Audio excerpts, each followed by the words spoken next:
जम्मू कश्मीर में 4 vacant Rajya Sabha seats के लिए इलेक्शन होने जा रहे हैं जो कि 24 अक्टूबर को होंगे और इसी के साथ साथ नगरोटा और बड़गाम के लिए बाई पोल्स जो हैं, उन सीटों के लिए जो बाई पोल्स हैं वो 11 नवंबर को होने जा रहे हैं। तो इसलिए क्योंकि बहुत कम वक्त बचा है, इसलिए सभी पॉलिटिकल पार्टीज दोनों चुनावों के लिए बिल्कुल एक तरह से तैयार बैठी हैं और उन्होंने अपनी एक्टिविटीज़ को बढ़ा दिया है। सबसे पहले अगर हम बीजेपी की बात करें तो बीजेपी राज्यसभा सीट्स में से 4 में से 3 सीटों पे चुनाव लड़ने के मूड में दिख रही है। पार्टी को पता है कि पार्टी इस वक्त के जो समीकरण है उसके मुताबिक सिर्फ 1 सीट पर जीत सकती है, लेकिन पार्टी चाहती है कि 3 सीटों पर वो अपनी किस्मत आजमाई करे और अपना वो देखे कि वो कहाँ पे खड़ी है। अगर हम पार्टी की बात करें तो देखिए समीकरण इस तरह से हैं कि 3 नोटिफिकेशन निकलेंगी। पहली नोटिफिकेशन और दूसरी नोटिफिकेशन के लिए 2 सीटों पर इलेक्शन होगा और तीसरी नोटिफिकेशन में 2 और सीटों पे इलेक्शन होना है। तो बीजेपी को पता है कि पहली और दूसरी नोटिफिकेशन इतनी इम्पोर्टेंट नहीं है क्योंकि उस पर उनका कोई ज़्यादा स्टेक नहीं है, ना तो उसमें वो जीत सकते हैं। लेकिन तीसरी और चौथी जो तीसरी नोटिफिकेशन है जिसमें 2 सीट्स हैं, उसके लिए पार्टी विनिंग कैंडिडेट और एक अच्छे चेहरे को लाना चाहती है ताकि उस पे जो तीसरी सीट है उसको वो जीत सके और उस पे जीत तो बिल्कुल ही लगता है कि वो जीत सकती है, ऐसी पॉसिबिलिटीज़ है। कई नामों की चर्चाएं हैं और इसमें जिस तरह हम बार बार कह रहे हैं, रविंदर रैना है, बीजेपी के फॉर्मर प्रेसिडेंट रहे, 3 बार प्रेसिडेंट रहे हैं और उनकी अध्यक्षता में पार्टी ने 2014 में भी और 2024 में भी अच्छी जीत हासिल की थी। उसके बाद पार्टी में कोई और लोग हैं जो कि आगे आ सकते हैं, जिसमें हम ये कहेंगे कि सत शर्मा जो है वो पार्टी के इस वक्त के प्रेसिडेंट हैं, पहले भी प्रेसिडेंट रह चुके हैं। उन्होंने भी बड़ा अच्छा योगदान दिया है पार्टी के लिए। डॉक्टर निर्मल सिंह है, इसी तरह से सुनील शेट्टी है, वो भी मैदान में है। इसी तरह से बाली बगत जो फॉर्मर मिनिस्टर हैं वो भी मैदान में है, वो रेस में है।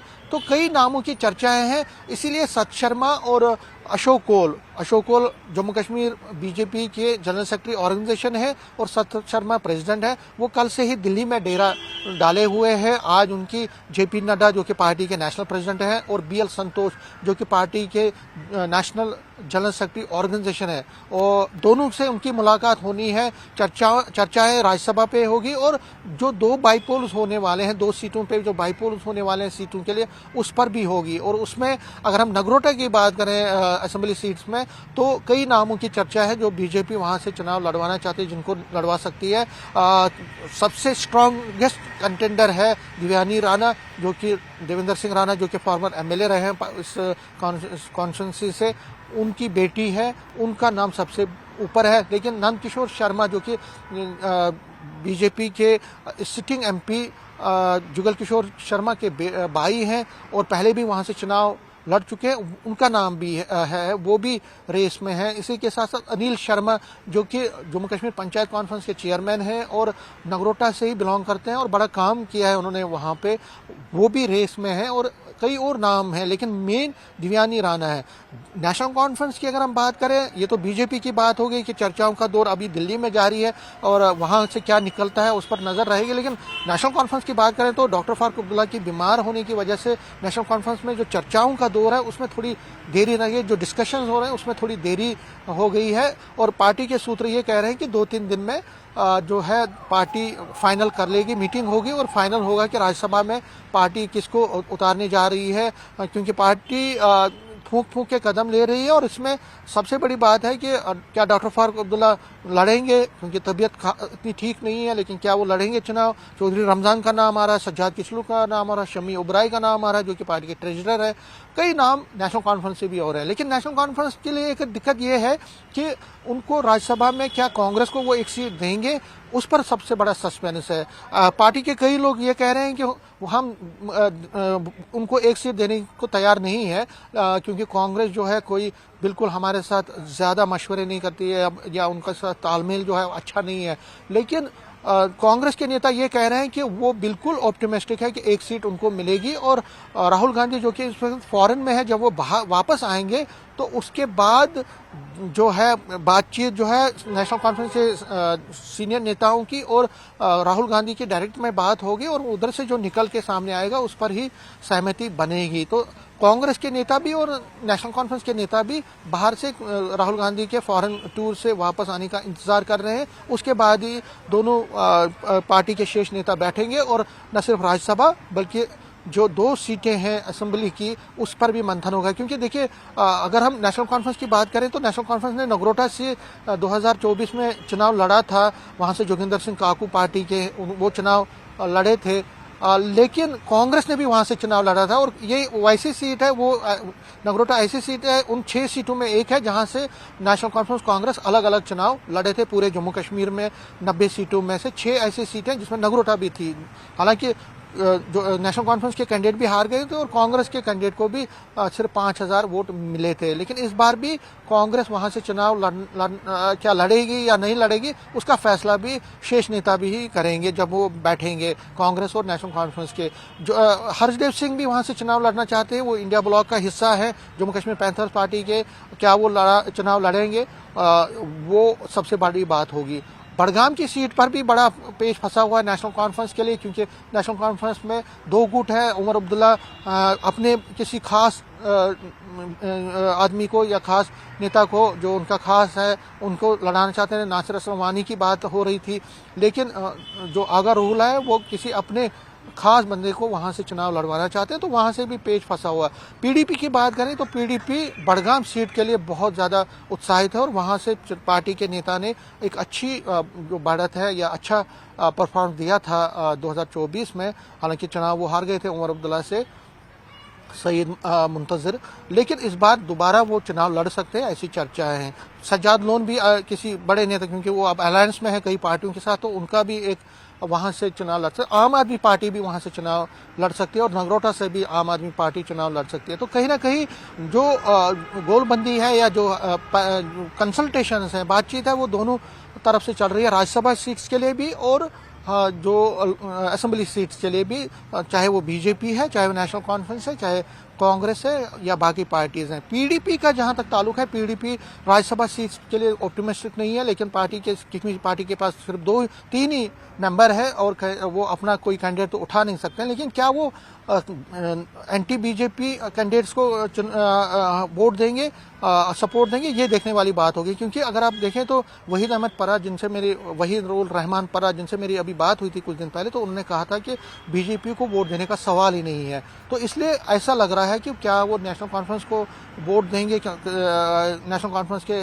कैंडिडेट को वोट देंगे या कांग्रेस को वोट देंगे, वो देखने वाली बात होगी। क्योंकि कश्मीर वैली की बात करें तो वहाँ नेशनल कॉन्फ्रेंस और पीडीपी बिल्कुल आमने सामने हैं। तो पीडीपी के लिए बड़ा आसान नहीं होगा डिसाइड करना कि किसको वोट देना। क्या वो एब्सटेन करेंगे उनके मेंबर, ये भी एक ऑप्शन उनके पास रहेगा। बाकी छोटे छोटे दल है जैसे इंडिपेंडेंट्स हैं, वो तो नेशनल कॉन्फ्रेंस का हिस्सा ही है, मोहम्मद यूसुफ तारगामी भी इसी में है। लेकिन जो शेख रशीद है जो कि एआईपी के कैंडिडेट है, मेंबर हैं, उनका भी अभी रुख साफ नहीं है कि वो किसको वोट देंगे। सज्जाद लोन तो जाहिर तौर पर हो सकता है कि बीजेपी को वोट दें, क्योंकि पहले भी वो बीजेपी को वोट दे चुके हैं, उनके कोटे से मिनिस्टर भी बन चुके हैं। लेकिन इस बार वो बीजेपी के खिलाफ भी बोल रहे हैं, तो क्या वो वोट किसको देंगे ये भी आने वाला वक्त ही बताएगा। तो राज्यसभा के लिए जो है पैरालिसिस, जो एक तरह से बातचीत का अमल है, वो तेजी से चल रहा है और दिल्ली से लेकर श्रीनगर से लेकर जम्मू तक बातचीत का दौर चल रहा है। लेकिन अब आने वाला वक्त ही बताएगा कि किसके। और बीजेपी जहां तक ताल्लुक है, जो सबसे बड़ी बात है कि बीजेपी अब 16 तारीख को, मैं आपको बता दूं, 5 नॉमिनेटेड एमएलएज के भविष्य का फैसला होगा। उनका जो इशू चल रहा है हाई कोर्ट पर, उसका फैसला होने वाला है। ये एक बड़ा इंपॉर्टेंट डे है, क्योंकि 16 तारीख को अगर फाइनल हेयरिंग में डिसीजन होता है, फैसला हो जाता है, और अगर एलजी को ये इख्तियार मिल जाता है कि वो 5 के 5 एमएलएज को नॉमिनेट कर सकते हैं, जिनका पिछले 1 साल से इंतजार ही हो रहा है, उस पर जो कोर्ट में कांग्रेस की तरफ से जो पिटीशन की गई थी, उस पर जो हियरिंग चल रही थी, उसका 16 तारीख को लास्ट है। अगर वहां से 16 तारीख को एलजी को इख्तियार मिलता है कि वो 5 एमएलए को नॉमिनेट कर सकता है, तो ये बीजेपी के लिए एक बड़ा ही बूस्ट होगा। क्योंकि बीजेपी फिर 28 नहीं बल्कि 33 मेंबर उनके हो जाएंगे जम्मू कश्मीर असेंबली में। और उसके बाद अगर वो छोटी छोटी पार्टियों को भी साथ मिलाता है तो 33 को मिला और छोटी छोटी पार्टियों में सेंध मारता है या कई मेंबरों को अपने पाले में करता है, तो एक नहीं दूसरी सीट पर भी पार्टी चुनाव जीत सकती है, पार्टी जीतने की कोशिश करेगी। तो 16 तारीख जो है बड़ा इंपॉर्टेंट है। अगर उस दिन ये फैसला होता है कि एलजी 5 के 5 लोगों को एमएलए बना सकता है, अपने नॉमिनेट कर सकता है, तो वो जाहिर तौर पर बीजेपी के एमएलए बनेंगे। और अगर उनके वो बनते हैं तो 28 से, अभी 28 है, ये सीधा चला जाएगा 33 पे, और 33 के बाद उनको और मेंबर आएंगे, तो एक नहीं 2 सीटों पर पार्टी मुकाबला कर सकती है। तो उस पर भी पार्टी की नज़र है, इसलिए स्ट्रैटेजीज बन रही है। स्ट्रैटेजी इस तरह से बन रही है कि ऐसे कैंडिडेट्स को उतारा जाए जो बाकी पार्टीज में भी सेंध मार सकते हैं, जिनकी क्रेडिबिलिटी इतनी बड़ी हो, छवि इतनी अच्छी हो कि वो दूसरी पार्टियों के जो मेंबर्स हैं उनको भी अपने पाले में कर रहे, क्योंकि क्रॉस वोटिंग हमेशा राज्यसभा का एक हिस्सा रही है। तो ये राज्यसभा की जो चीज़ है ये भी इम्पॉर्टेंट है। और इसके साथ साथ मैं आपको बता दूं, जो बाकी असेंबली के असेंबली जो 2 है, उसमें बीजेपी के लिए भी बड़ा इम्तिहान है और नेशनल कॉन्फ्रेंस के लिए भी इम्तिहान है। बीजेपी अगर चुनाव जीतती है नगरोटा से, बड़गाम से वो चुनाव लड़ेगी या न लड़ेगी उस पर सस्पेंस है, लेकिन अगर वो नगरोटा से चुनाव जीतती है तो इसके लिए बूस्ट होगा। और जम्मू में फिर बीजेपी का परचम लहराएगा, और जो उनकी नीतियां रही हैं पिछले कई सालों से, खासकर धारा 370 हटने के बाद, उसको एक इंडिकेशन मिलेगी। लेकिन अगर नेशनल कॉन्फ्रेंस जहाँ से चुनाव जीतती है तो एक बूस्ट मिलेगा उमर अब्दुल्ला को, उनकी पार्टी को। बड़गाम से अगर नेशनल कॉन्फ्रेंस जीतती है तो उमर अब्दुल्ला के लिए एक बहुत बड़ा बूस्ट होगा, क्योंकि पिछले 1 साल से उनकी गवर्नमेंट चल रही है, और अगर वो हार गए तो ये उनकी गवर्नमेंट के लिए एक बड़ा सेटबैक होगा, और उसका नुकसान पार्टी को आगे देखना पड़ेगा। कैमरामैन चांद के साथ में समीर भट्ट, न्यूज़ 18 जम्मू।